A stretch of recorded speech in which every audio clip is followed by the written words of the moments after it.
ನಮಸ್ಕಾರ ವೀಕ್ಷಕರೇ, ನಾನು ನಿಮ್ಮ ಬೀನಾ ಚಂದ್ರು. ನಾನಿದಿನ ಸುವರ್ಣಗೆಡ್ಡೆಯ ಒಂದು ಕಬಾಬ್ ಹೇಗೆ ಮಾಡೋದು ಅಂತ ಹೇಳ್ಕೊಡ್ತೇನೆ. ಇದಕ್ಕೆ ನಾನು ಒಂದು 1/4 kg ಸುವರ್ಣಗೆಡ್ಡೆಯನ್ನು ತೊಗೊಂಡಿದ್ದೀನಿ. ಸುವರ್ಣಗೆಡ್ಡೆ ಅಂದರೆ ಇದನ್ನು ಇಂಗ್ಲೀಷಲ್ಲಿ ಎಲಿಫೆಂಟ್ ಫುಟ್ ಯಾಮ್ ಅಂತ ಕರೀತಾರೆ.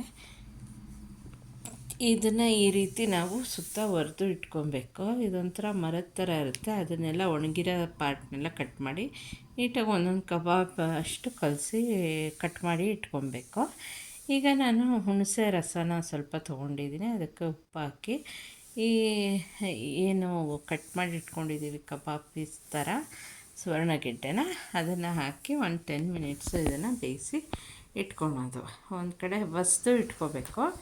ಆನಂತರ ನಾನು ಒಂದು ಬೌಲಿಗೆ ಶುಂಠಿ ಬೆಳ್ಳುಳ್ಳಿ ಪೇಸ್ಟು, ಅಚ್ಚ ಖಾರದ ಪುಡಿ ಮತ್ತು ಧನಿಯಾ ಪುಡಿ ಹಾಗೂ ರುಚಿಗೆ ತಕ್ಕಷ್ಟು ಉಪ್ಪನ್ನು ಸೇರಿಸ್ಕೊಂಡು ಇದನ್ನು ಕಲಸಿ ಒಂಚೂರು ನೀರು ಹಾಕಿ ಕಲಸಿ ಇಟ್ಕೊತೀನಿ.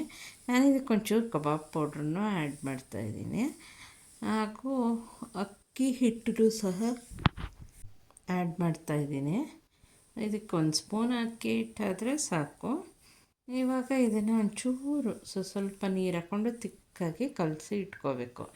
ಇದು ಕಬಾಬು ಇದಕ್ಕೆಲ್ಲ ಚೆನ್ನಾಗಿ ಅಂಟ್ಕೊಂಡು ತಿಕ್ಕಾಗಿ ಬರಬೇಕು. ಅದರಿಂದ ಸ್ವಲ್ಪ ನೀರಂಗೆ ಕಲಿಸ್ಬಾರ್ದು, ಗಟ್ಟಿಯಾಗಿ ಕಲಿಸ್ಕೋಬೇಕು. ಈ ಹದಕ್ಕೆ ಕಲಿಸ್ಕೋಬೇಕು. ಒಂಚೂರು ನೋಡಿ, ಈ ಹದಕ್ಕೆ ಎಲ್ಲನೂ ಕಲಸಿ ಇಟ್ಕೋಬೇಕು.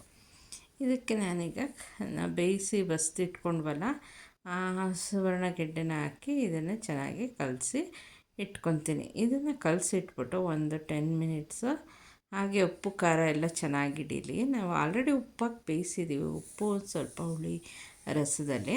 ಈಗ ಒಂಚೂರು ಖಾರ ಹಾಕಿ ಒಂದು 10 ಮಿನಿಟ್ಸ್ ಹಾಗೆ ಇಟ್ಟಿದ್ದೀನಿ. ಆನಂತರ ಒಂದು ಪ್ಯಾನ್ ತೊಗೊಂಡು ಇದಕ್ಕೆ ಎಣ್ಣೆ ಹಾಕಿ, ಎಣ್ಣೆ ಕಾದ ನಂತರ ಇದಕ್ಕೆ ನಾವು ಈಗ ಕಲಸಿ ಇಟ್ಕೊಂಡಿದ್ವಲ್ಲ ಈ ಸುವರ್ಣಗೆಡ್ಡೆಯ ಕಬಾಬ್ಗೆ ಪೀಸ್ನ ಇದನ್ನು ಹಾಕಿ ಇದನ್ನು ಬೇಯಿಸ್ಕೋಬೇಕು. ಎಣ್ಣೆಯಲ್ಲಿ ಚೆನ್ನಾಗಿ ಫ್ರೈ ಮಾಡ್ಕೋಬೇಕು. ಸಣ್ಣ ಉರಿನಲ್ಲೇ ಒಂದು 5 ನಿಮಿಷ ಫ್ರೈ ಮಾಡಿಕೊಂಡ್ರೆ ನಮಗೆ ಸುವರ್ಣಗೆಡ್ಡೆ ಕಬಾಬು ರೆಡಿ ಇರುತ್ತೆ. ಇದು ತಿನ್ನೋಕ್ಕೆ ಒಂಥರ ತುಂಬ ಚೆನ್ನಾಗಿರುತ್ತೆ. ಈಗ ನೋಡಿ, ಎಲ್ಲ ಈಗ ಹದವಾಗಿ ಬೆಂದಿದೆ, ಫ್ರೈ ಆಗಿದೆ. ಇದನ್ನು ತೆಗೆದು ಒಂದು ಕಡೆ ಇಟ್ಕೋಬೇಕು.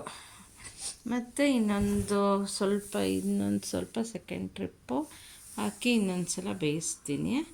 ಈಗ ಅಲ್ಲಿವರೆಗೆ ನಾವು ಇದ್ರದ್ದೇನು ಯೂಸಸ್ ಅಂತ ನೋಡ್ಕೊಂಬಂದ್ಬಿಡೋಣ.